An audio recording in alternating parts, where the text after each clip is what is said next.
Au nom de Jésus. Amen. Pendant que nous sommes debout, nous allons honorer la parole de Dieu rapidement.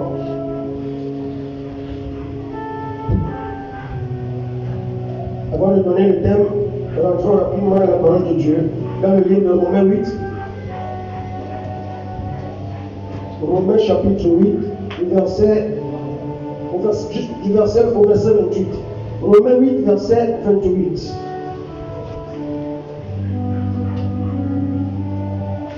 Romains chapitre 8, verset 28. Je vais lire la parole de Dieu.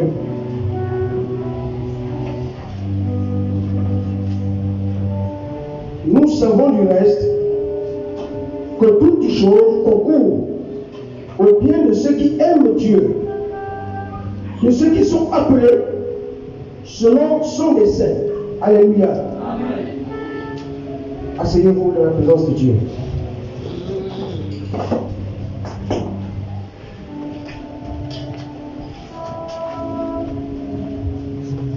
La parole de Dieu est claire dans son passage qui dit que nous savons, nous devons le savoir tous,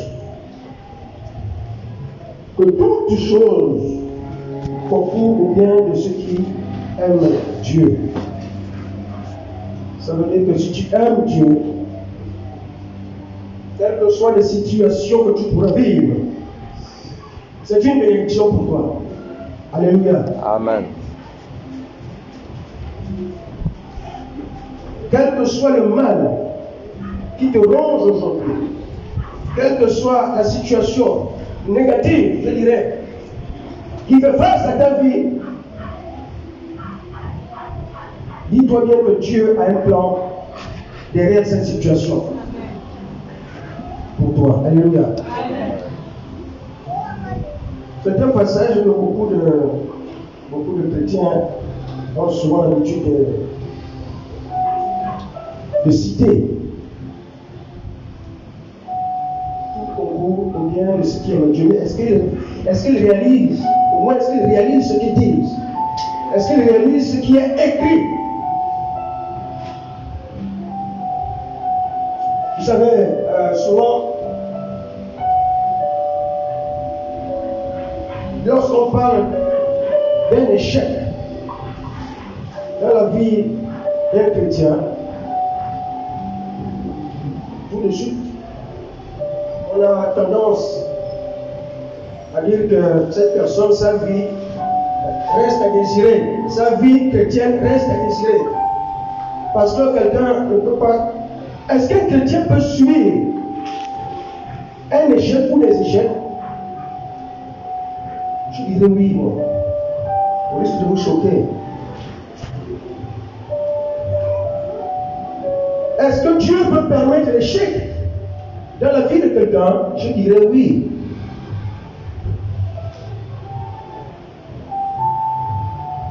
Est-ce que l'échec est permis dans la vie d'un chrétien?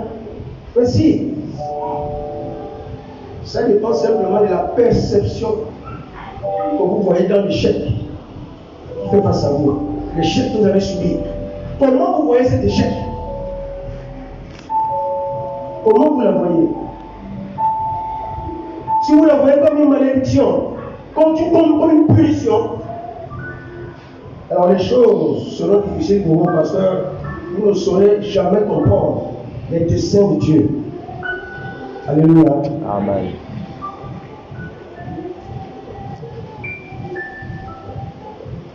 Vous savez, lorsque quelqu'un travaille pour Dieu,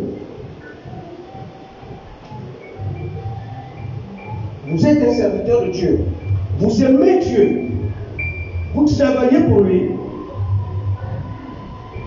Tout ce qui vous arrive, en bon comme en mal, est une bénédiction. Yes. Alléluia. Amen. C'est pas facile à comprendre, mais pourtant c'est la vérité. Que Dieu nous fasse grâce de comprendre sa parole. Le concept ou le terme, ce qu'on appelle amour, a a un grand sens, a une grande importance dans le ciel. Lorsque tu aimes quelqu'un, lorsque tu aimes Dieu, tout ce qui se passera dans ta vie sera une bénédiction pour toi. Parce que Dieu ne te fait pas du mal. Alléluia. Dieu n'est pas contre ton succès. Dieu n'est pas contre ta prospérité. Et c'est pourquoi si tu l'aimes, comme il t'aime aussi, puisque ta vie dépend de lui, tout ce qui t'arrivera, tu lui rendre grâce et le bénir. Souvent, lorsque nous sommes dans l'affliction, nous sommes dans le malheur, dans la souffrance, on commence à pleurer, les larmes coulent. On dit Seigneur, qu'est-ce qui m'arrive?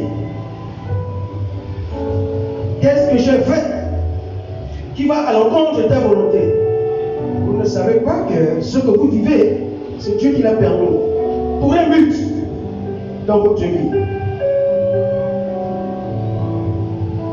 Souvenez-vous de la parole de Dieu là, il parle des plans. J'ai des plans de paix et non de malheur dans votre vie. Ça veut dire que ce qui pourrait vous arriver, que ce soit en bien comme en mal, c'est le but de Dieu. Parce que son plan, non seulement de vous vivre, mais c'est de vous prospérer. C'est de vous arriver à votre destinée. Alléluia. Alors pourquoi souvent se plaindre? Dieu m'a pris le seul enfant que j'avais. Il m'a donné cet enfant, il l'a repris. On va passer des années à son enfant à pleurer parce qu'on a perdu un être cher. Dieu, pourquoi tu l'as pris? Vous savez, ce sont des questions qu'on ne peut pas adresser à Dieu. Ce sont des mauvaises prières que nous élevons vers le Seigneur. Et cela l'attiste parce que il comprend que toi, ma fille, toi, mon fils, tu ne le connais pas encore. Tu ne le connais pas encore.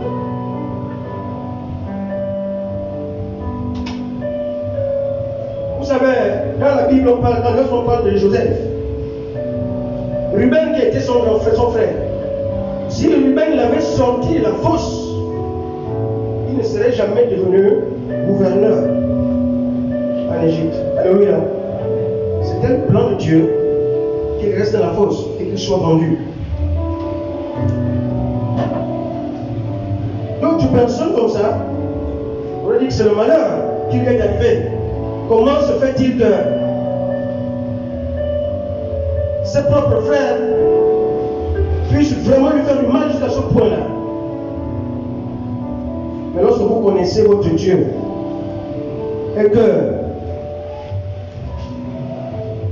vous n'avez pas de culpabilité en vous vis-à-vis de votre relation avec lui, sachez que tout ce qui pourra vous arriver, c'est pour votre bien. Si le mal vous atteint, c'est qu'il a voulu. Il a voulu. Il a permis. Pour un but dans votre vie. Pas de vous détruire, mais de vous élever. Alléluia. Amen. Le thème de notre message ce matin, c'est lorsque l'échec fait partie de ton succès. Lorsque l'échec fait partie de ton succès. C'est pourquoi je disais tantôt que l'échec doit faire partie de ta vie.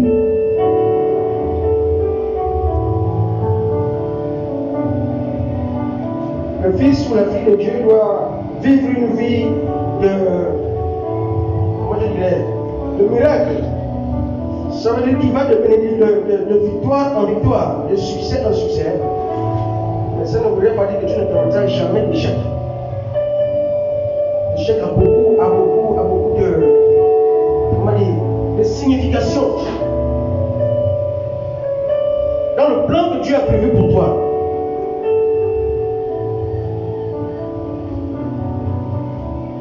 c'est un peu compliqué lorsqu'on dit que lorsque tu vis un échec, c'est un enseignement pour toi. Vous allez dire, mais comment ça? Parce que l'échec, lorsqu'on le définit, en fait, c'est quelque chose que tu n'as pas pu atteindre ton objectif. Tu as échoué quelque part. Tu as désiré, mais tu n'as pas pu atteindre ce que tu voulais obtenir. Et c'est un échec. Il y a des choses dans nos vies que Dieu permet que vous puissiez vivre, pour vous élever, pour vous enseigner.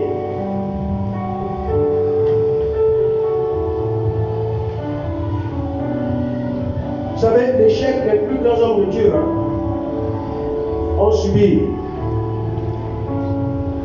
Bien qu'ils étaient dévoués, ils étaient, comment dire, ils avaient du sel. Leur Dieu n'empêche qu'ils ont essuyé des échecs. Ce n'était pas pour les retarder, ces échecs-là, mais c'était pour les enseigner. Dieu avait un but pour eux, mais il devait passer par là pour comprendre, être enseigné, pour obtenir quelque chose.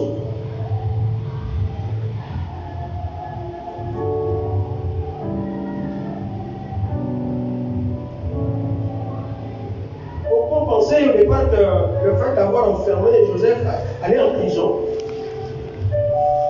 était un échec pour lui.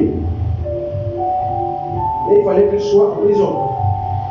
C'était le plan de Dieu.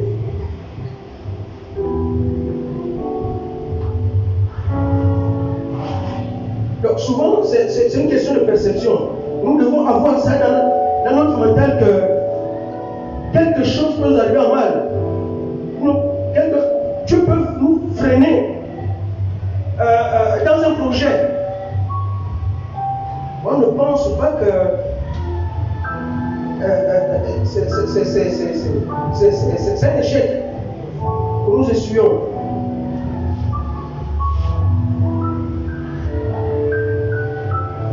Tant que vous ne serez pas prêts à affronter ce que Dieu a prévu pour vous, tant que vous ne serez pas prêts, Dieu ne vous laissera pas arriver là où il vous attend. Parce que pour arriver là où il vous attend, vous devez être enseigné. Pour vous enseigner, Dieu va utiliser plusieurs méthodes, parmi lesquelles l'échec. Alléluia. Amen. Est-ce que quelqu'un comprend quelque chose? Amen.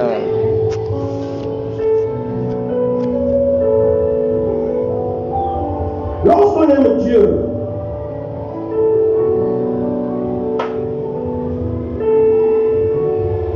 tout ce que nous recevons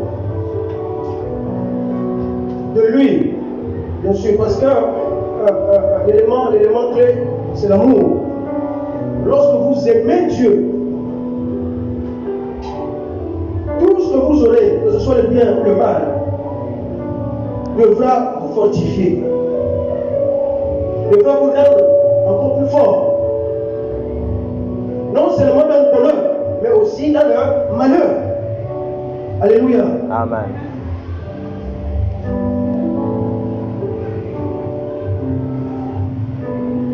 La Bible nous dit que Dieu a des plans pour chaque vie.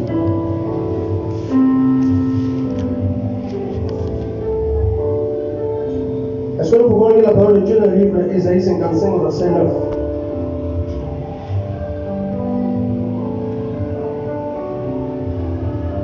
Ésaïe 55, verset 9.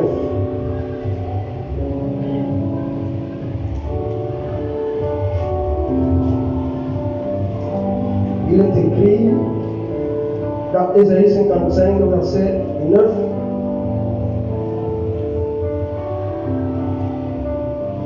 Autant les cieux sont élevés au-dessus de la terre, autant mes voix sont élevées au-dessus de vos voix, et mes pensées au-dessus de vos pensées. dire quoi? C'est Dieu qui parle. Ce que vous trouvez de logique n'est pas forcément logique pour Dieu. Parce que tes pensées sont au-dessus, ces pensées sont au-dessus de tes pensées. Ce que tu trouves, ce que tu perçois comme un échec en ce moment dans ta vie, pour Dieu, ce n'est pas un échec dans ta vie. Est-ce que vous comprenez quelque chose? Amen. Parce que ces pensées sont au-dessus de nos pensées. Ne pleurez pas parce que quelque chose vous est arrivé, que vous pensez que c'est mal. Mais c'est pour ton élévation. Vous considérez cela comme un échec, mais pour Dieu c'est un enseignement. Il va avec toi quelque part. Et il a besoin que tu vives cela. Il voudrait que tu vives cela. Ne considère pas ça comme un échec. C'est là où nous pensons autre chose. Dieu pense autre chose. C'est pourquoi tout à l'heure je disais, est-ce que lorsque vous vous posez la question dans la vie d'un chrétien, est-ce que c'est normal qu'il ait su des échecs? Je dis oui. Non. Selon notre perception, nous voyons que ce sont des échecs. Mais c'est le plan, Dieu il a dit d'accomplir son plan dans ta vie. Tu devras vivre cela.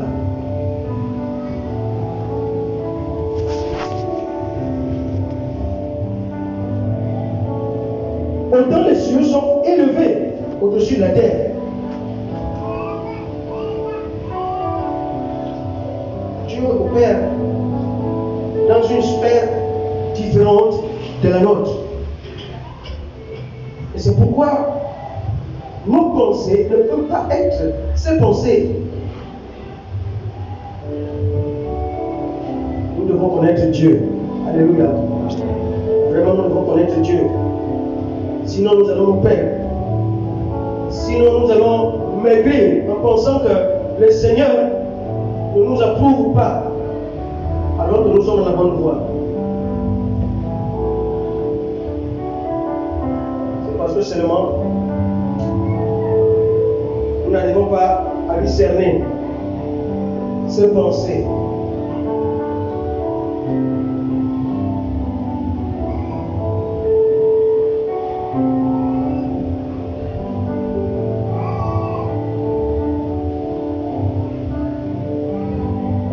La manière de penser de Dieu ne correspond pas à la nôtre. Il faut que nous le sachions.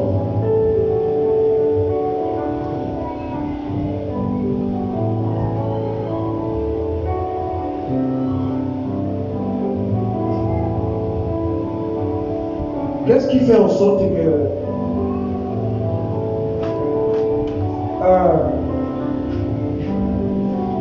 certains problèmes pour certaines personnes, ils ont des problèmes graves et ils arrivent à les résoudre. Mais toi qui as des petits problèmes qui ne sont pas aussi graves que ça, tu n'arrives pas à les résoudre. Pourquoi cela? Qu'est-ce qui se passe?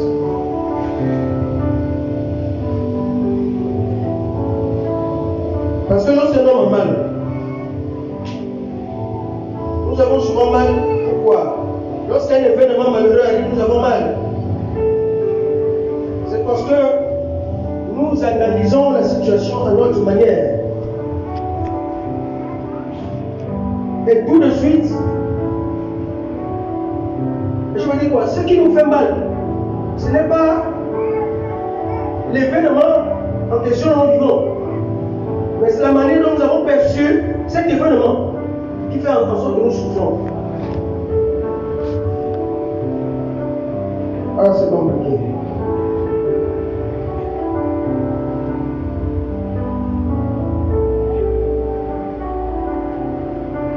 Je voudrais simplifier ça, mais le Seigneur m'a montré pour parler. L'attitude que vous avez face à un événement, C'est cette attitude-là qui fera en sorte que soit vous êtes dans la joie, ou alors vous êtes dans le malheur. Comment tu perçois ce que tu vis en ce moment? Le considères-tu comme un échec ou le considères-tu comme un enseignement, quelque chose que Dieu veut te faire vivre pour arriver à un but bien précis dans ta vie? C'est la manière dont tu considères ce que tu vis là. Et c'est ce qui fait mal. Si ça te fait mal, c'est que ta perception des choses dont tu vis, c'est une mauvaise perception. Si je réalise que le malheur que je vis aujourd'hui, c'est Dieu qui le permet, parce que je sais que plus tard, il va me positionner. Mais il faudrait que je subisse ça. Amen. Si vous percevez ça comme ça, vous n'allez pas pleurer. Amen. Alléluia. Amen. Vous ne pleurez pas. Continuez, vous serez dans la joie. Parce que vous avez bien perçu la chose. Que ce que je vis là, je sais que ce n'est pas une punition pour Dieu. Dans ma vie, ce n'est pas une punition. Mais c'est pour que j'arrive quelque part. C'est ça la différence. Avec celui qui va penser que Dieu est en train de me punir. Certainement, j'ai fait quelque chose de mal et il me fait subir une punition. Non. C'est là où vous allez pleurer au lieu d'être en joie.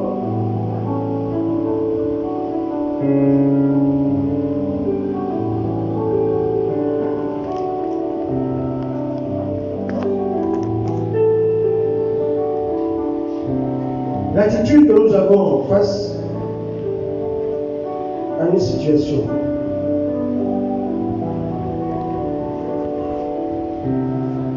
Que Dieu nous aide à percevoir vraiment les choses qui nous arrivent en mal.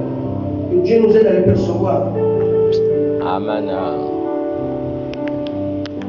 Ce n'est pas toujours facile.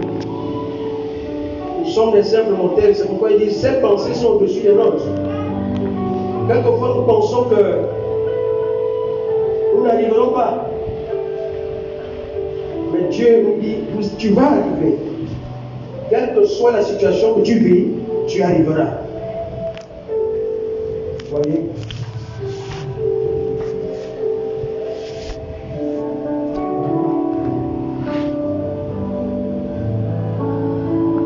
Parce que l'homme, lorsqu'il a une mauvaise perception des choses de Dieu, il aura forcément une mauvaise attitude. La mauvaise attitude, c'est quoi? C'est-à-dire que vous serez triste. Vous aurez mal dans votre intérieur. Alors que Dieu voudrait que vous passiez par là pour obtenir ce dont il voudrait que vous obteniez.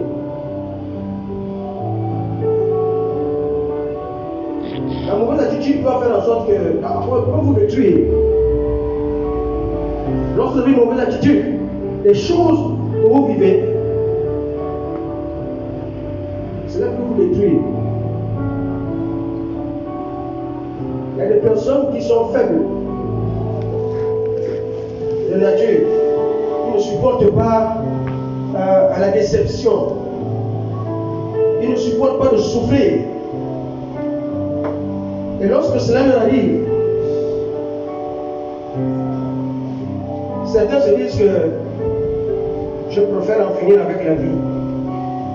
Parce que ce que je vis là, j'ai beau faire des efforts. Marcher avec Dieu, c'est comme si je ne fais rien. Autant en finir avec la vie. Vous voyez la mauvaise perception des choses. Et cela peut arriver à vous détruire. Mais lorsque vous saisissez,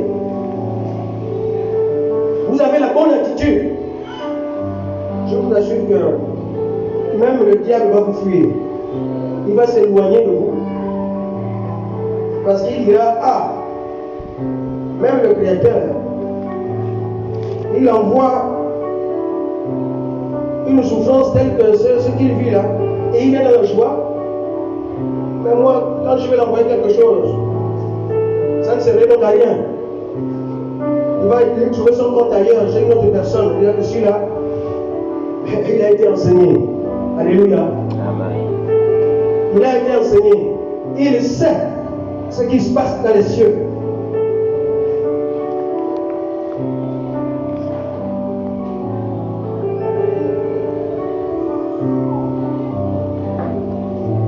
Il y a tellement de personnes qui vivent des situations, bien aimés. Les hommes ont été blessés. Les personnes ont été découragées. Mais sachez que tout ce que tu vis n'est qu'une situation. Mais ton attitude ne doit pas ressembler à la situation dont tu vis. Il faudrait que ce soit inversé. Tu vis le malheur, mais ton attitude doit être bonne. Une bonne attitude. Il y a dans la Bible une dame, je ne sais pas si c'est la veuve de Sarepta, là où Dieu va lui donner un enfant. L'enfant ne va pas durer longtemps, après l'enfant va mourir. Et lorsque l'homme de Dieu va passer par là, où elle est allée à la rencontre de cet homme de Dieu, l'homme de Dieu lui demande, mais maman, est-ce que ça va dans ta vie? Ça va? Elle va répondre, tout va bien. Vous voyez, elle vient de perdre son enfant. Mais devant Dieu, lorsque Dieu sait ce qu'elle vit, son attitude était contraire à ce qu'elle vivait. Elle dit à l'homme de Dieu, mais tout va bien. Vous voyez, c'est un défi, bien aimé, que vous lancez à l'ennemi. Lorsque la Bible dit soyez toujours joyeux, ce n'est pas en vain. C'est une puissance d'être dans la joie. C'est une puissance.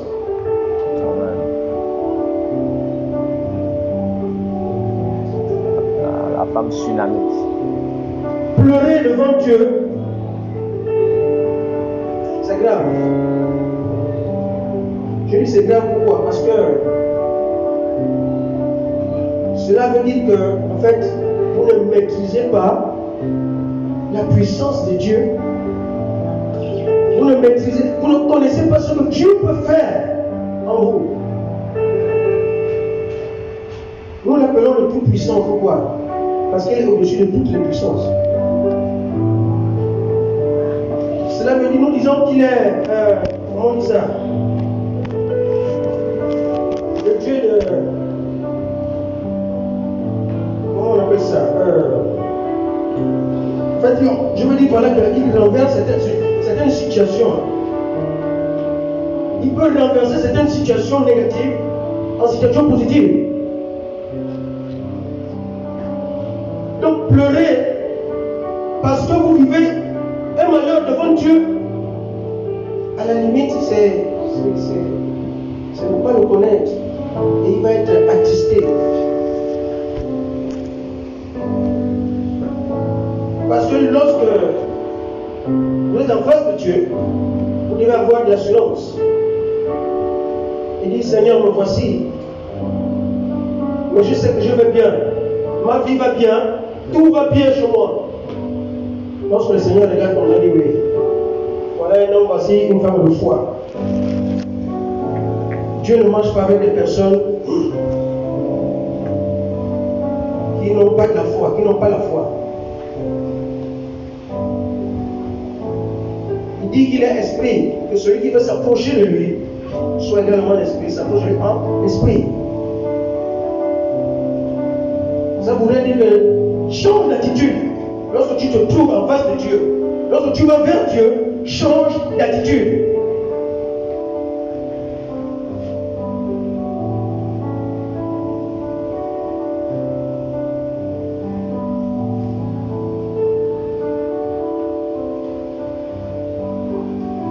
Vous savez,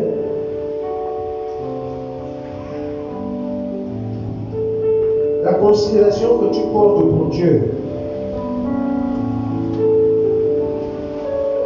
à une situation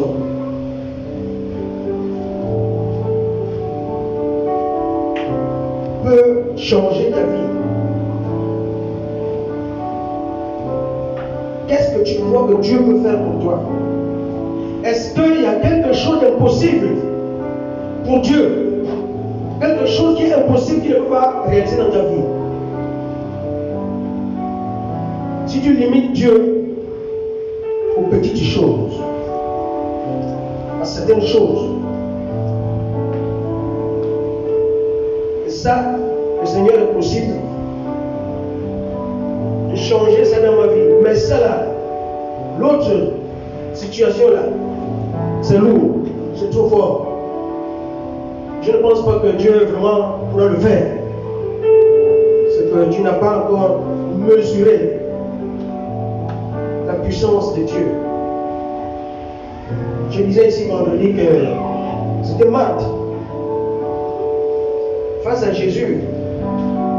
Seigneur, tu as trop traîné depuis qu'on a envoyé des émissaires, des gens pour t'appeler, que Lazare est mort. Comment tu viens maintenant là? Il va s'appeler déjà 4 jours. Qu'est-ce que tu peux encore faire là? Pendant qu'il était malade, c'est là que tu devais venir le soigner.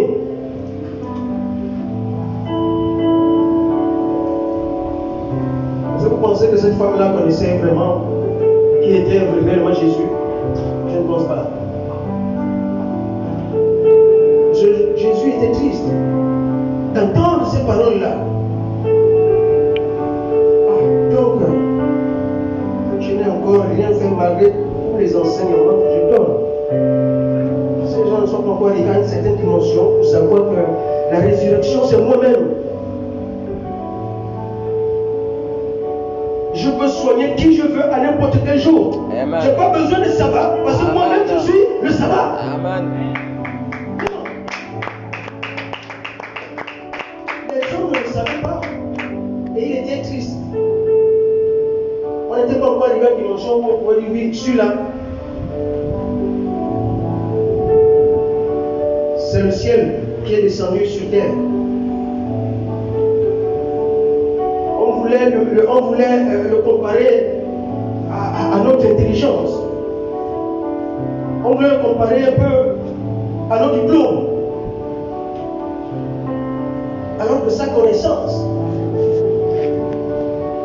est au-dessus de notre connaissance. Et ils l'ont appris à leur dépend. Puisqu'il était fait comprendre que même 4 jours ou un mois, Lazare va vivre. Même si son corps est en putréfaction, il sera restauré, il reviendra à la vie. Et il l'a appelé. Lazare se levait, il est venu. Alors, cette femme-là maintenant, en voyant maintenant Lazare devant lui, devant elle, elle a eu beaucoup réfléchi. Quel est cet homme-là? Comme c'est l'apôtre, je pourrais dire, quel est cet homme-là qui peut marcher sur les eaux? Qui peut blâmer la tempête? Et que la tempête lui obéit? C'est quel genre de personnes se sont posées des questions?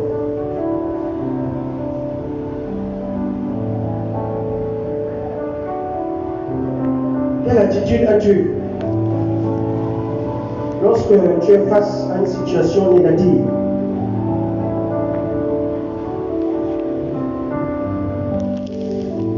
Vous savez, il y a tellement de péchés. La nature des péchés, il y a plusieurs sortes de péchés.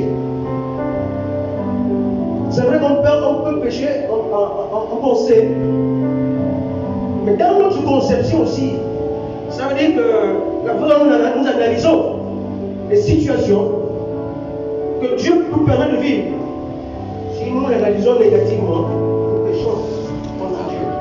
Je vous assure. Est-ce que vous pouvez rendre service à quelqu'un qui ne croit pas en vous? Vous allez rendre service beaucoup. Là, vous allez enseigner quoi? Il ne croit pas en vous. Vous voulez faire quelque chose avec lui. S'il ne comprend pas qui je suis, je cherche celui qui saura qui je suis. Et il marchera avec moi. C'est clair. Celui qui sait que je suis capable de faire des choses dans sa vie, alors il me suivra. Mais celui qui ne me comprend pas, c'est pas évident qu'il me suive. Parce qu'il va s'arrêter en chemin. Alléluia. Amen.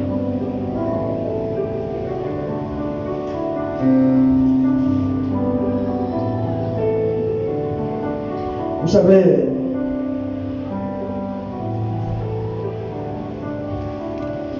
la notion de bénédiction ou d'exaucement, en fait, ça fait référence aux faveurs de Dieu. Lorsque nous parlons de bénédiction, Dieu exauce, m'a exaucé ma prière. C'est dans le positif ça. Parce que personne ne peut prier pour que le malheur lui arrive. Je ne pense pas. Qui peut prier pour que quelque chose de mal m'arrive? Non. On prie pour que les choses soient, que nous puissions recevoir des bonnes choses. Que ce que nous possédons soit des bonnes choses. C'est ce que j'ai dit, que la perception, la notion d'exaucement fait référence à la bénédiction. Mais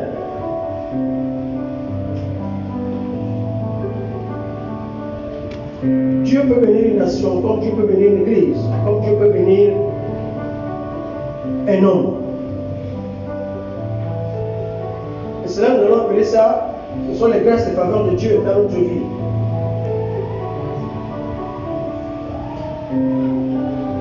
Souvent, lorsque nous parlons de bénédiction, c'est lorsque Dieu nous a donné, par exemple, une maison, nous a permis de construire. Dieu nous a donné, on a un véhicule, la grâce de Dieu est tombée sur moi et j'ai pu m'acheter un véhicule. Dieu m'a béni parce qu'il m'a donné un mari, il m'a donné une femme. Ce sont des bénédictions. Mais sachez que la bénédiction a deux facettes. La bénédiction a deux facettes. Un malheur dans ta vie peut être une bénédiction sans que tu le saches. Alléluia. C'est là, c'est à ce niveau-là que le Saint-Esprit veut nous amener. Nous bornons toujours sur de bonnes choses. Ce que nous pensons être de bonnes choses, nous nous bornons là-dessus. Mais nous ne savons pas que ce que nous croyons être, ce que nous croyons vivre en mal, hein? Mais c'est une bénédiction que Dieu nous donne. Nous l'apercevons d'une mauvaise manière. Alléluia.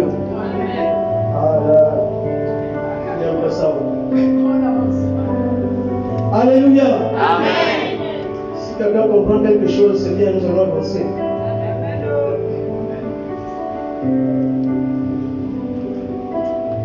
Souvent, nous disons souvent que tout va bien, c'est parce que nous vivons de bonnes choses.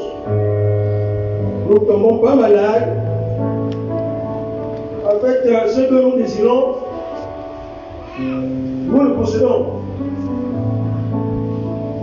Et tout de suite, on dit, oh, le Seigneur avec moi, il n'y a pas de problème. Je suis béni.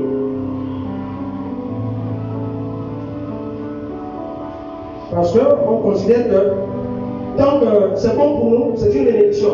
Mais lorsque quelque chose nous fait face à mal, là, on va dire Et puis souvent, on ne porte pas notre pensée vers Dieu. Hein.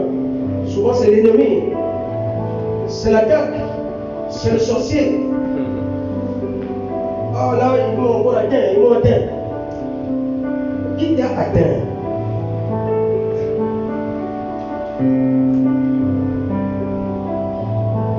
Dieu permet que tu passes dans une certaine situation difficile pour t'enseigner parce qu'il sait là où t'attends. Le chemin que tu feras ne sera pas un chemin facile. Yes. Il va falloir que tu vives des situations dures pour pouvoir affronter certaines choses. Et toi tu dis on est en train de pourchasser, l'ennemi t'a atteint.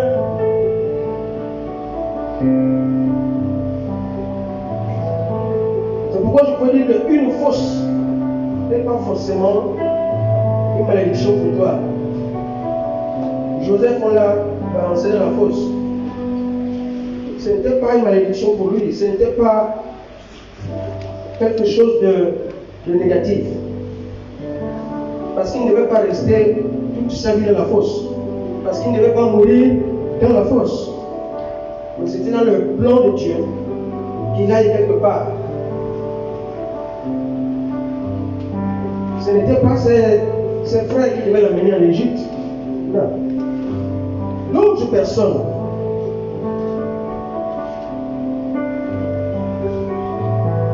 Alors sache aujourd'hui que ce que tu vis, c'est pour ton bien, quelle que soit la situation.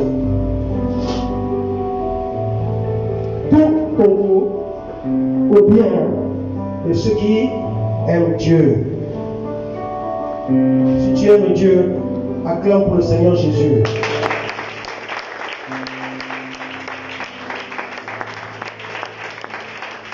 Maintenant, si tu n'aimes pas Dieu, acclame quand même pour le Seigneur Jésus. Alors là, je n'ai pas entendu. Qui a acclamé là? Quelqu'un a acclamé là? Donc il y a des personnes qui n'aiment pas Dieu ici. Alléluia. Gloire à Jésus. Vous savez, les choses de Dieu sont un peu compliquées. C'est pourquoi nous avons besoin d'être enseignés. Tout seul ou toute seule, vous ne pouvez pas arriver à une compréhension dans le spirituel, comment Dieu fonctionne. Vous savez, ceux qui ont fait un peu de physique, on nous enseigne la notion d'équilibre. Alléluia. Et en plus, dans la notion d'équilibre, il y a l'équilibre stable et l'équilibre instable. Alléluia. L'équilibre instable, c'est quoi? C'est-à-dire que la balance, vous mettez un poids ici et notre poids là-bas, ça ne tombe pas complètement sur un côté. Légèrement, c'est un bascule légèrement. Et là, excuse-moi de souffler un peu, pouf, ça descend. Il y a l'équilibre stable, au bon niveau. Ce n'est ni en haut, ce n'est ni en bas.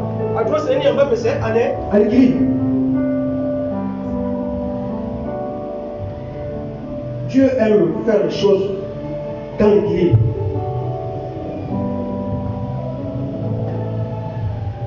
Pour ceux qui ont appris le courant,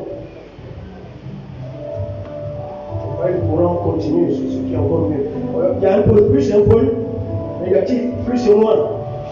Ça donne quoi? La lumière. Pourquoi on a besoin des élections positives et des élections négatives? Pour que quelque chose se passe. C'est pour vous dire que ne prenez pas l'habitude de rester souvent dans le positif. Sachez que le négatif peut aussi arriver dans votre vie. Donc cela ne vous inquiète pas. Restez toujours dans la quiétude, pas dans l'inquiétude. La Bible parle plusieurs passages, on a dit ne soyez pas inquiets. Ne soyez pas inquiets. Pourquoi? C'est parce que Dieu veut que tout ce qui vient de lui, nous, qui venons de lui, nous soyons toujours dans la joie. Que rien en mal ne peut nous arriver. Et même si quelque chose de mal nous arrive, nous ayons toujours l'assurance qu'il est avec nous. Alléluia. Amen. Et c'est ça, alors nous avons cette attitude-là, cette compréhension, cette perception très difficile pour un enfant de Dieu de pleurer lorsqu'il est face à une situation de tristesse, de malheur.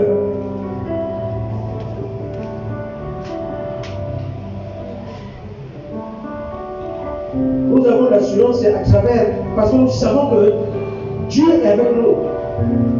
Et nous savons qu'il est au-dessus de toute puissance. Alors, qu'est-ce qui peut faire en sorte que nous soyons tristes?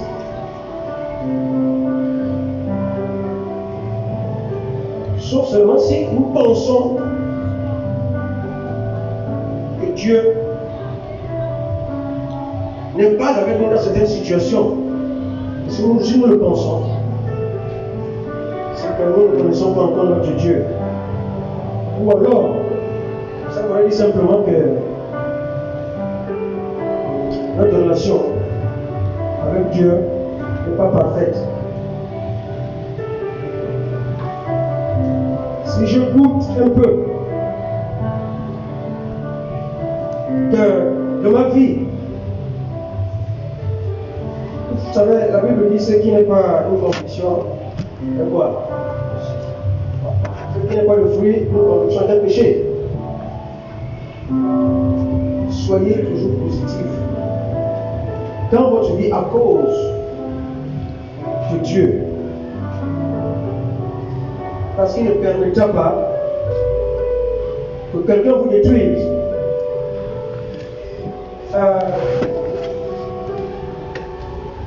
Les plans et les projets qu'il a pour nous, lui-même dit que ce sont des plans de bonheur et non de malheur.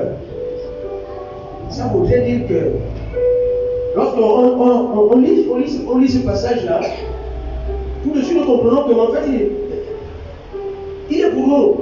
Tout ce qu'il veut de nous, c'est que nous soyons dans la joie, c'est-à-dire que nous ayons tout ce que nous voulons. Parce que lui-même, il assure cela que les plans qu'il a pour nous sont lui dans nos vies, c'est de nous voir dans le repos. Alors lorsque nous ne percevons pas les choses comme ça, c'est que il y a dans notre tête, on n'a pas encore réalisé plusieurs choses que Dieu peut faire.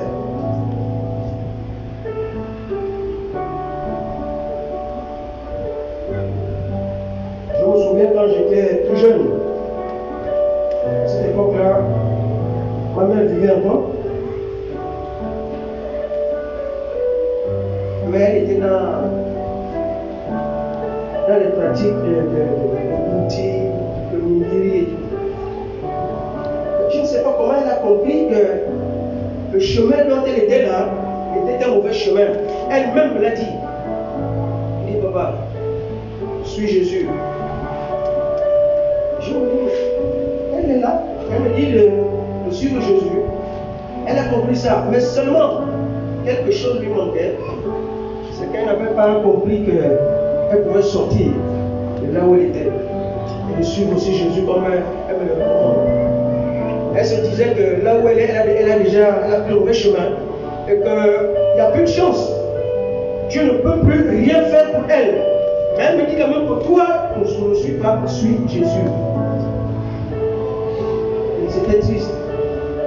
Ça veut dire que plusieurs personnes pensent qu'ils ont tellement péché, ils ont tellement fait du mal sur cette terre que Dieu ne pourrait jamais leur pardonner.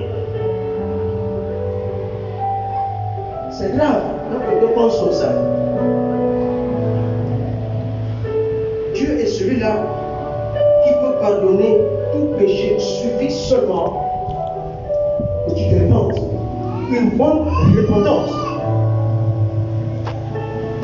Une bonne repentance.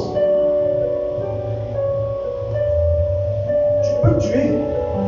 Tu peux éliminer une vie. Tu peux tuer quelqu'un. C'est vrai que c'est péché. Mais si tu te repens sérieusement, tu n'es pas un gars qui va pardonner. Afin que tu prennes un bon chemin avec lui maintenant. Ma mère n'avait pas compris.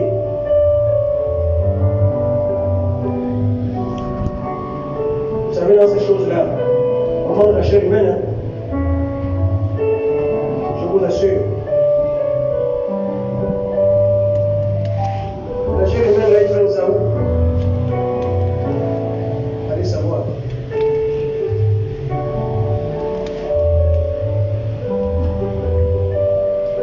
Dans ce qu'ils appellent l'Iboga, il n'y a pas seulement la poudre, la racine, là. L'os humain, le graisse, il le mélange.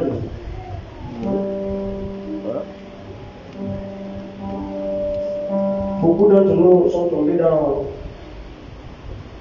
cette situation-là. Dieu nous a ouvert les yeux. C'est pourquoi bénissez Dieu. Bénissez Dieu qui nous a enlevés de cette situation-là. Alléluia. Amen.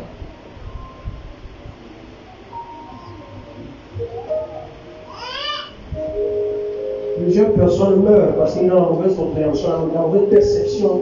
Ils ne comprennent pas. Ils ne savent pas qui est Jésus.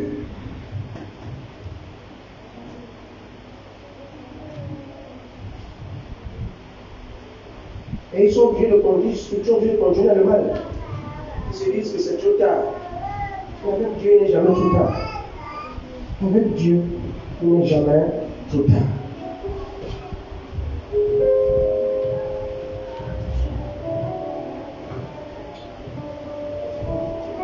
Je voudrais dire quoi?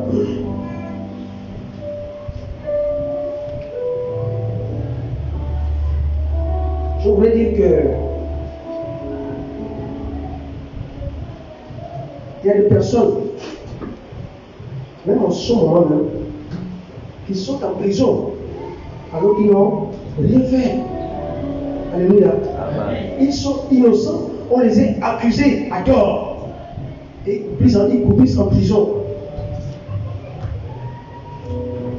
Mais s'ils ont la bonne compréhension, comprendre pourquoi ils sont en prison, s'ils ont la bonne compréhension, ils ne vont pas pleurer chaque soir. Amen. Alléluia. Amen. Ils sauront qu'il y a un Dieu dans les cieux. Et s'il est en prison, innocemment, ça veut dire qu'il y a un plan, Dieu a un plan pour lui. Amen. Dans sa vie. Amen. C'est comme ça qu'il faut voir les choses. Il y a ceux qui vont en prison parce qu'effectivement ce sont des malfaiteurs. Mais il y en a d'autres qui n'ont rien fait mais qui sont là-bas.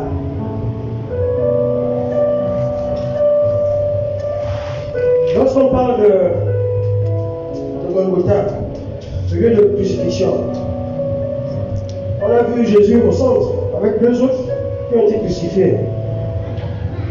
Jésus était crucifié, qu'est-ce qu'il a eu à faire? Est-ce qu'il méritait la crucifixion? Je ne pense pas. Quelqu'un qui n'a rien fait, mais pourtant, il a été crucifié. Et il y avait les autres qui reconnaissaient, même savaient que ce sont des malfaiteurs. Ils étaient crucifiés, eux-mêmes reconnaissaient leur tort. Mais Jésus, étant crucifié, ce n'était pas une correction pour Dieu. Alléluia. C'était son destin. Il fallait qu'il passe par la croix pour remonter à la gloire du Père, dans sa gloire.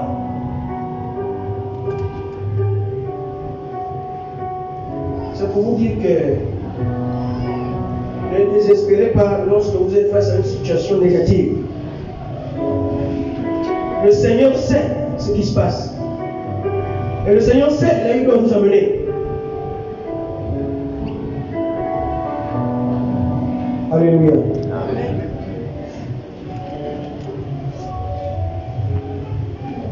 C'est pourquoi je vous parlais de la notion d'équilibre tout à l'heure. Parce que tout ce qui n'est pas équilibré ne peut pas tenir. Il faut qu'il y ait cet équilibre-là. Sachez que vous ne pouvez jamais, vous ne pouvez pas vivre rien que dans le bien. Beaucoup de personnes disent que s'il n'y avait pas le diable, les hommes n'auront pas connu la puissance de Dieu. Si le diable n'existait pas. S'il n'y a pas la souffrance, vous ne saurez jamais le prix. Vous ne saurez jamais le prix comment je dirais ça, du bonheur, de la bénédiction. C'est lorsqu'on a souffert et qu'on sort de la souffrance qu'on reconnaît la valeur de la vie. Et on fera tout pour ne plus repartir dans la souffrance. Lorsque la souffrance arrive, alors que nous pensons que nous marchons avec le Seigneur, mais malgré ça la souffrance, mais ne vous inquiétez pas. Celui qui n'a rien fait sera toujours élevé. Alléluia. Amen. Jésus a dit, ils ne savent pas ce qu'ils font. Père, pardonne-leur. Vous voyez ce que Jésus a dit? Il savait qu'il est là pour un but. Ce n'est pas une punition, mais il doit accomplir les Écritures. S'il n'était pas mort sur la croix, est-ce que nous serons même de son monde-là?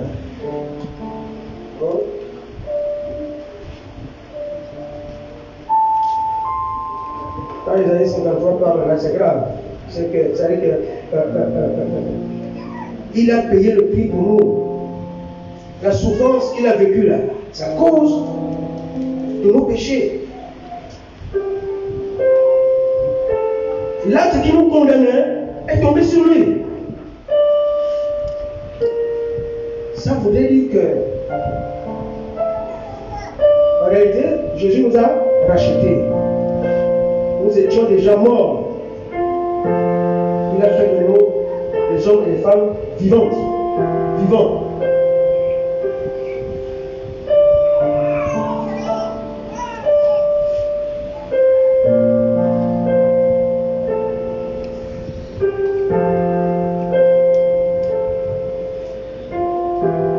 C'est pour vous dire que le bien de Dieu ne se limite pas seulement à ce que nous appelons l'exaucement.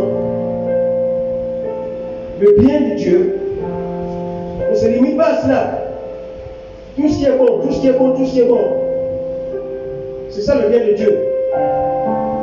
Ce n'est pas tout. Il y a l'autre côté là. Que nous refusons, nous nous écartons. Bien que ça, c'est pas bon pour moi, c'est pas bon pour moi. Vous ne savez pas pourquoi ça vient vers vous. Pourquoi?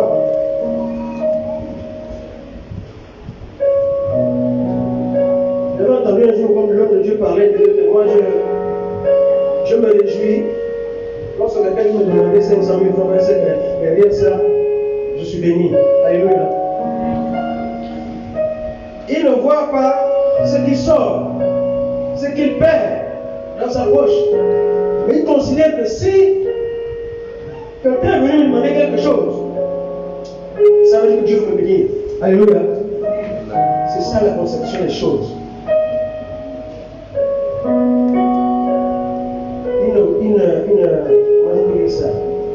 Il ne calcule pas. Il me reste 1500. Les gens il me demande 1000 francs, mais 500, non, c'est pas possible. Non, il ne voit pas comme ça. Il voit que certainement Dieu veut lui bénir, mais Dieu cherche un moyen, un canal pour lui bénir. Et Dieu touche quelqu'un pour lui demander quelque chose. Souvent nous pensons que la bénédiction c'est lorsque nous recevons seulement. Non. Sachez donner. Il y a plus de bénédiction en donnant qu'en recevant. Alléluia. Amen.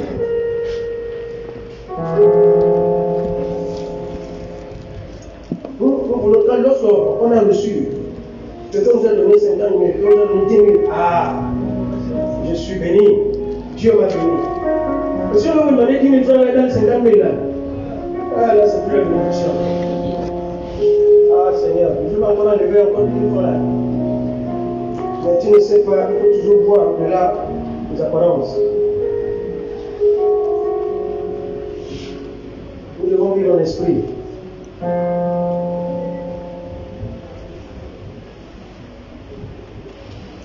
C'est pourquoi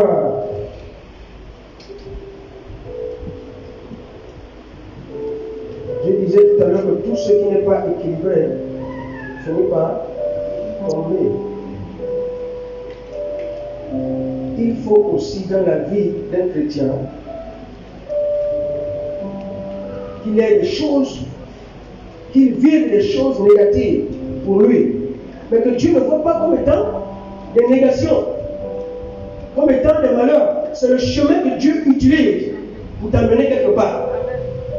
Et si tu perçois les choses comme ça, bien aimé, c'est ça qui fait que tu sois triste, hein? Quels que soient les événements. C'est difficile que tu sois triste. Parce que tu verras les choses d'une autre manière, si bien que tous les jours tu seras dans la joie.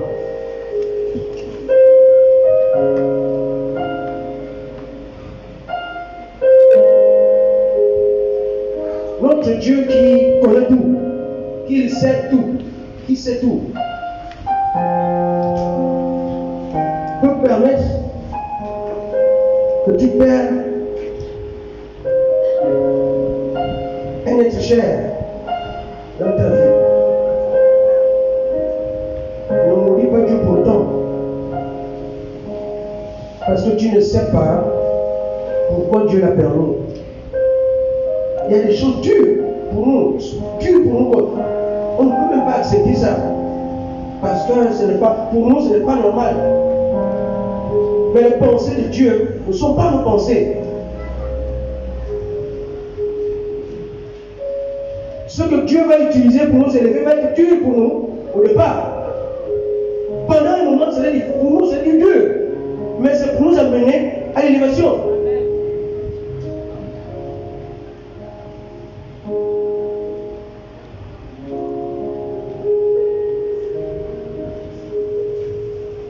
Lorsque Joseph avait vu ses frères, quand ils sont arrivés en Égypte, ses frères sont venus à sa rencontre. Il a commencé à pleurer lui-même.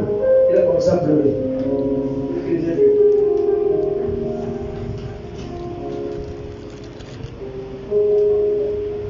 Lorsqu'il s'est dit, c'est moi Joseph que vous avez vendu, vous ne le connaissez plus. Tout de suite, son gars genoux. Non, vous me mettez à genoux pourquoi? Parce que je suis Dieu. Est-ce que je suis Dieu? Tout ce parcours-là, j'ai passé, dans les difficultés-là, c'est parce que le Seigneur l'a permis. C'était mon destin. Dieu m'appelait à tant de choses. Donc ne vous agenouillez pas, ne me demandez pas pardon. C'était comme ça que Dieu a prévu pour m'élever. Vous voyez comment il y a des hommes qui ont la compréhension, la conception de qui est Dieu.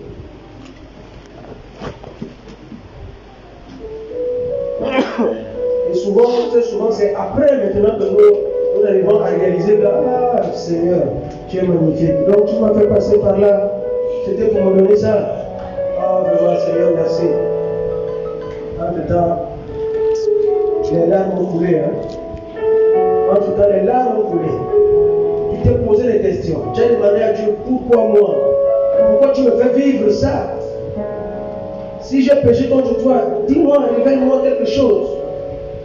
Mais pourquoi je subis ça? On ne demande pas à Dieu des choses comme ça. On ne peut pas vous répondre, mais voilà, parce que. C'est à la suite des temps que vous saurez.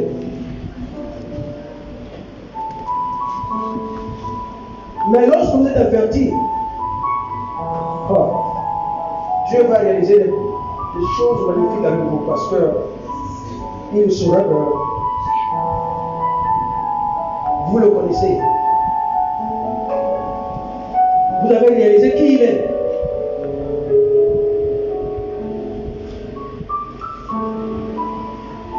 C'est pourquoi il est normal, il est important, essentiel que nous comprenions l'autre aspect de la bénédiction.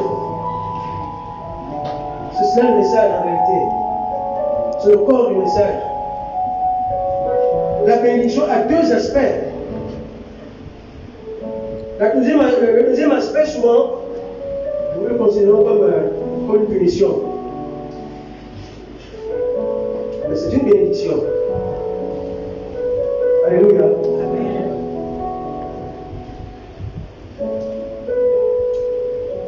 J'espère qu'après ce message, personne ne serait plus triste de la mission. Alléluia. Amen.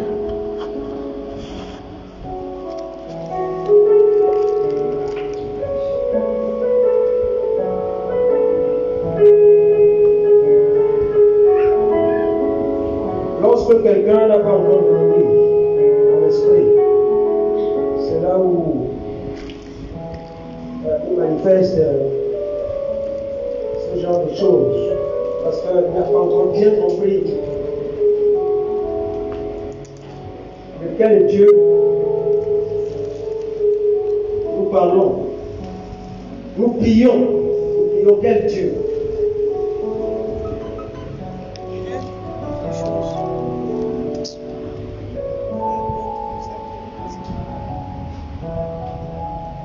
Je regrette parce que beaucoup les maris de jour d'enseignement ne sont pas là. Une église qui a tout ce monde-là. Quand il s'agit des maris, quand il y a des enseignements.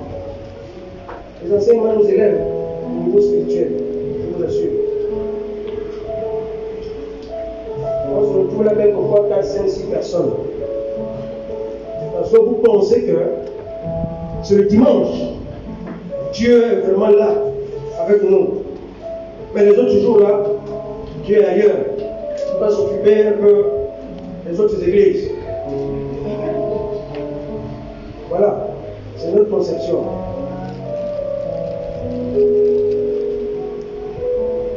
Mais Dieu, ça demeure.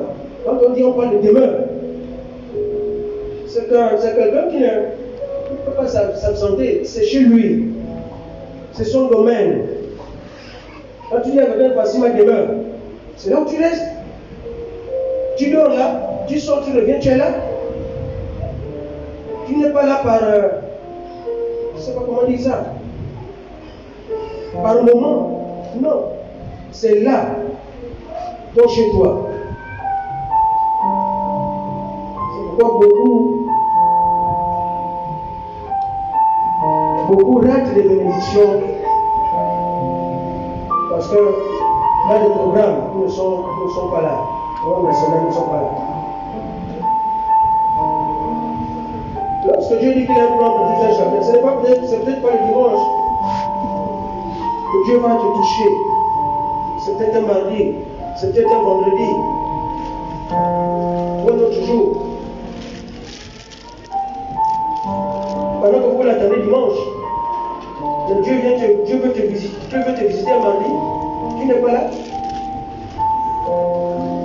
Mais quand tu viendras dimanche, ce n'est plus ton tour. Ce n'est plus ton tour. C'est pour les autres.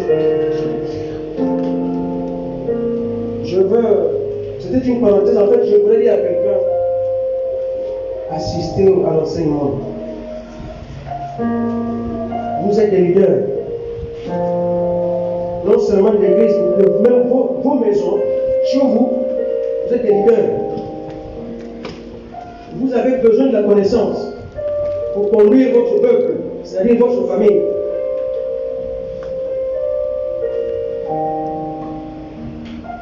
Alléluia.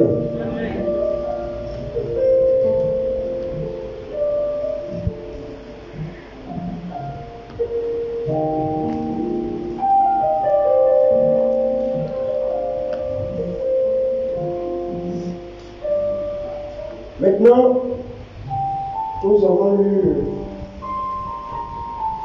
Deutéronome 8, le verset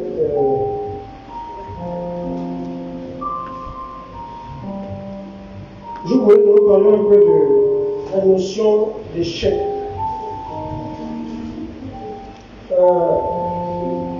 L'échec, c'est quelque chose que les gens n'aiment pas. En général,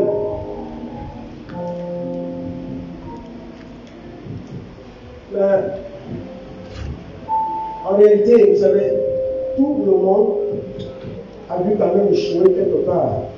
Alléluia. tout le monde a dû échouer quelque part. Personne ne peut dire que tout ce qu'il a eu à entreprendre s'est passé comme il voulait. Sans faute. C'est pas possible. Alors si quelqu'un vous dit que moi je n'ai jamais eu d'échec dans ma vie, éloignez-vous de cette personne-là. Alléluia. Éloignez-vous de cette personne. Parce que Dieu permet l'échec dans la vie de quelqu'un parce que il sait pourquoi l'échec arrive.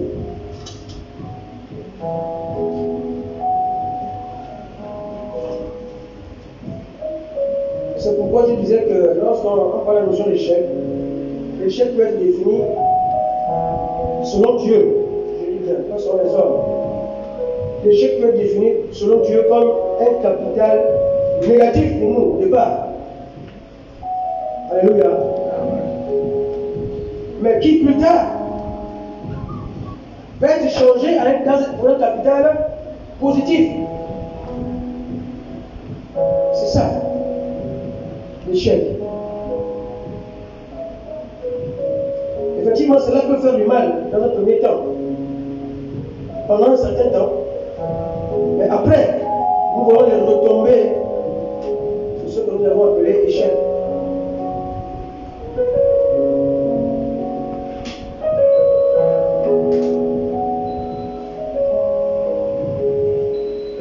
Tu ne peux pas comprendre ça maintenant. C'est possible que tu ne peux pas comprendre ça maintenant. Parce que quoi? L'homme a tendance à se cacher devant les hommes, à vivre, je ne sais pas comment, à vivre selon la vue de ceux qui nous entourent. Souvent on a honte de certaines choses qui nous arrivent, non pas parce que nous-mêmes, c'est surtout parce que à cause de la vue, les autres, le monde te regarde, te voit comment tu souffres. C'est ça qui fait plus mal à l'homme.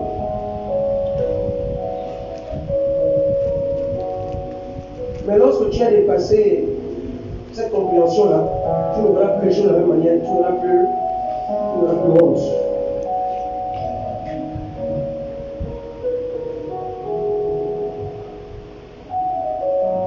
Parce que lorsque tu comprendras ces choses, tu auras une autre approche du mot échec.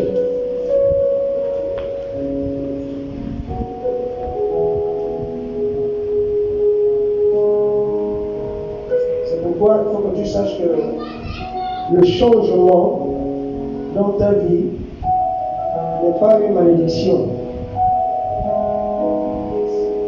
Accepter de changer. Accepter dans votre vie que les choses changent.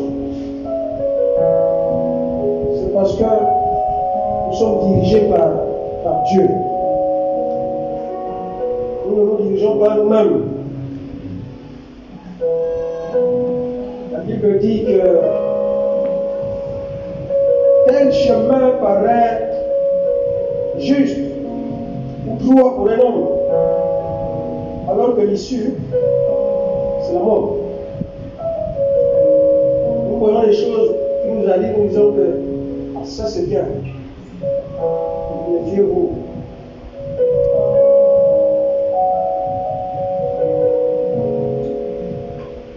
Nous devons prendre le temps souvent de réfléchir.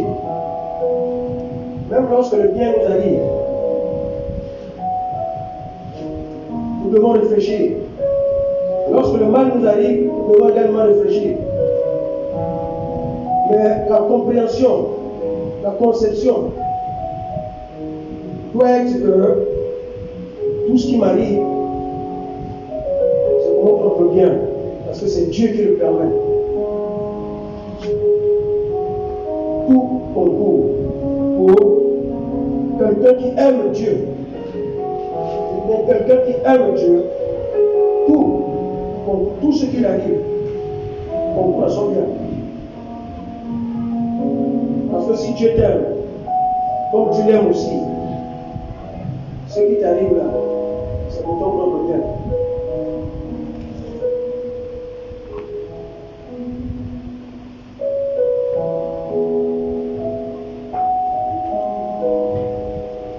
C'est pourquoi je disais qu'il faut savoir que l'exaucement, il faut comprendre l'exaucement peut être aussi sous une autre forme. Et si nous n'arrivons pas à nous adapter à cela, c'est que nous n'avons pas encore grandi. Alléluia. Alors, l'autre point, c'est ce qu'on appelle la réussite. La notion de réussite. Qu'est-ce que c'est que la réussite? Quand est-ce qu'on pourrait dire que telle ou telle personne a réussi?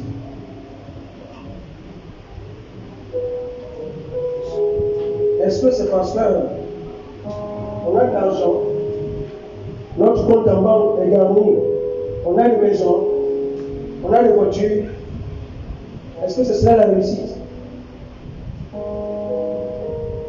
Parce que beaucoup de personnes, celui-là a réussi dans sa vie, parce qu'on voit le bien, on voit regarde tout ce qu'il a construit, regarde tout ce qu'il a fait, regarde vraiment, il est tranquille. Est-ce que c'est ça la réussite? Est-ce que c'est ça le succès?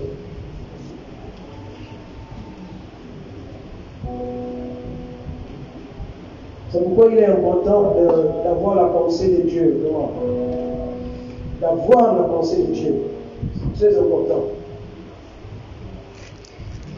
Lorsque l'homme regarde son prochain et dit qu'il a réussi, ce n'est pas le même regard que Dieu donne pour cet homme-là. Ce n'est pas le même regard que Dieu a pour cet homme-là.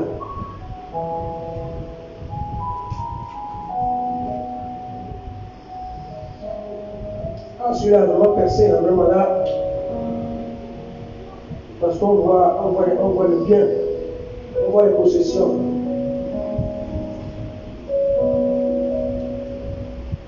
Souvent, il est important ce n'est pas. Nous ne sommes pas des juges pour dire à quelqu'un qu'il a réussi ou il a échoué. Ne nous mettons pas à la place de Dieu. Nous avons souvent dit ça ici. Il y a un domaine où Dieu opère. Et dans ce domaine-là, nous sommes exclus. Dieu est le seul juge. Tu peux dire quoi? C'est dire à quelqu'un qu'il a réussi. Ce n'est pas notre domaine.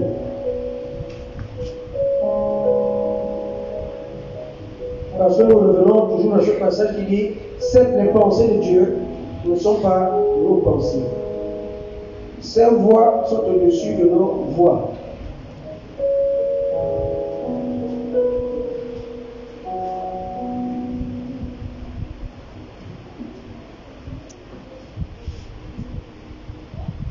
Si nous voulons plaire à Dieu, nous devons faire des choses comme lui-même le veut. C'est ça en réalité la vérité. Si nous voulons bien faire les choses, faisons ces choses-là comme Dieu le veut.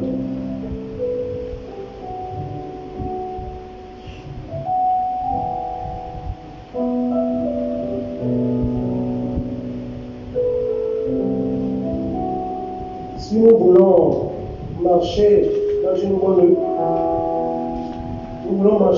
bonne vie chrétienne, il faudrait que nous ayons la connaissance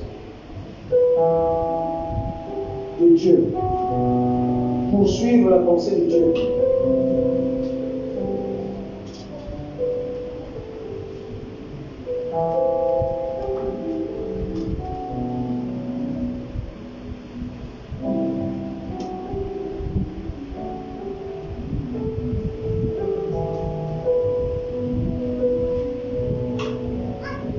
Vous savez, lorsque je parlais tout à l'heure de prison et de prisonniers,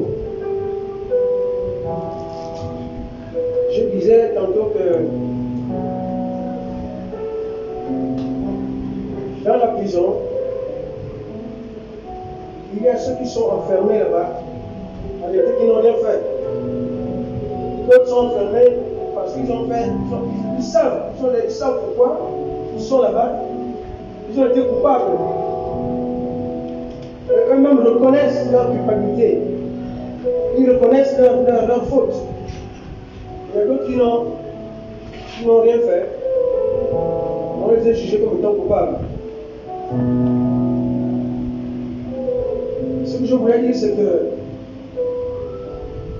si à la prison là-bas, on demande de faire la liste de tous les prisonniers qui sont enfermés, toi qui es en prison et qui n'as rien fait, tu dois manquer dans cette liste-là. Tu y seras comme étant un prisonnier, alors que en réalité tu n'as rien fait. Chacun, je veux dire que chacun doit savoir pourquoi il subit les souffrances. Donc vous voyez que la souffrance qu'il subit, il subit cette souffrance-là alors qu'il n'a rien fait. Il est innocent. Mais il doit comprendre que même si son nom fait partie de la liste des prisonniers, son nom est là dans cette liste pour un but.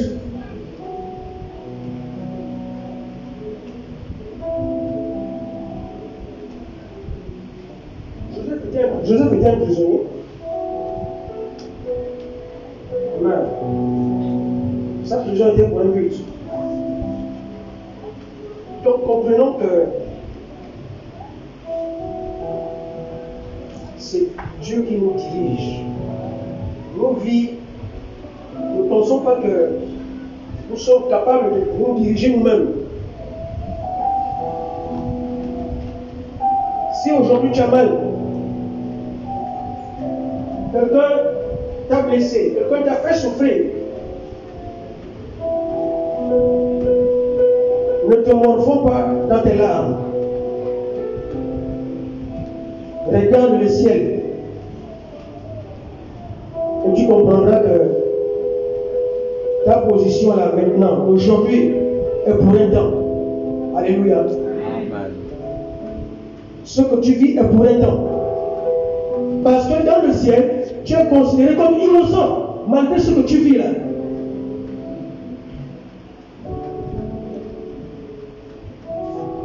Jésus savait que c'est pour un temps cette souffrance-là. C'est vrai que c'était dur. Il a pleuré. Ne pensez pas que son corps-là n'était pas comme le nôtre. Que ça ne saignait pas. Le morceau pouvait l'enfoncer, le clou, il n'a pas crié. Les larmes n'ont pas coulé. Si. Il ressentait tout ce que nous ressentons. Mais il savait qu'il doit passer par là. Que c'était pour un temps. Après, une autre étape, une étape de gloire l'attendait.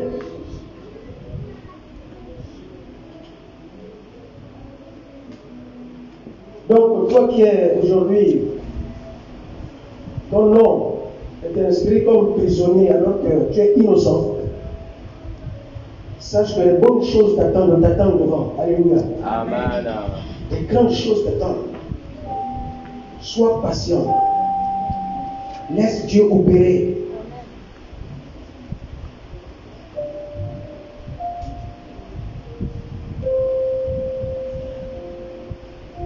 Alors, lisons un peu Jérémie chapitre 29. Nous avons déjà terminé. Jérémie chapitre 19.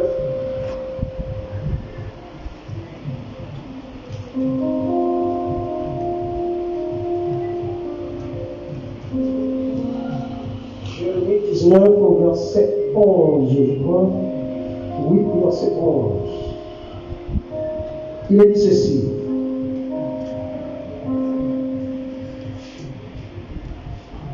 Au verset 11, il a dit ceci. Et tu leur diras, ainsi parle l'Éternel des armées, c'est ainsi que je briserai ce peuple et cette ville, comme on brise un vase de potier sans qu'il puisse être rétabli. Et l'on enterrera les morts, trop fait par défaut de place pour enterrer. Alléluia. Amen.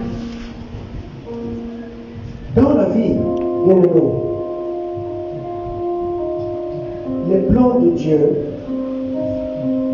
nous sommes appelés à... Comment je pourrais expliquer ça? En fait, nous devons nous laisser conduire par Dieu parce qu'il a un plan pour nous. Et dans le parcours vers notre destinée, certaines choses sont appelées à faire face à nous. Mais nous devons considérer que c'est dans le plan de Dieu.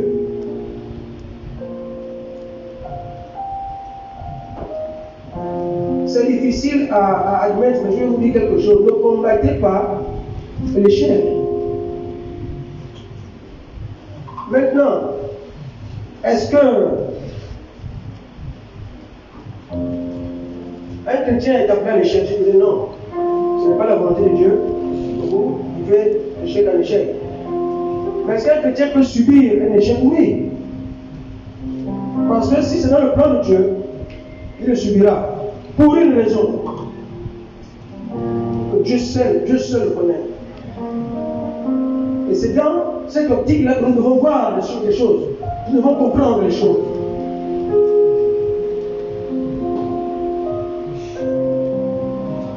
Donc, en fait, je veux dire que la réussite ou le succès, selon Dieu, c'est lorsque nous accomplissons les plans de Dieu dans nos vies. C'est ça le succès. Le succès, la réussite, ce n'est pas les grosses voitures que vous pouvez posséder. Ce n'est pas les grands édifices que vous pouvez avoir. Lorsque vous accomplissez les plans de Dieu dans nos vies, c'est cela que Dieu quand il te voit, il dit voilà quelqu'un qui a réussi.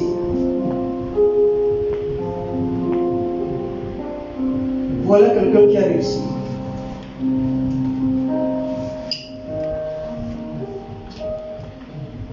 Donc, notre réussite a un rapport comment je peux dire ça? Notre réussite a un rapport avec Dieu. Notre réussite ne se limite pas à la possession. Mais c'est quand je fais ce que Dieu voudrait que je fasse. C'est à ce moment-là que je peux considérer, Dieu considère que j'ai réussi. J'ai réussi. J'ai du succès. J'accomplis le plan de Dieu.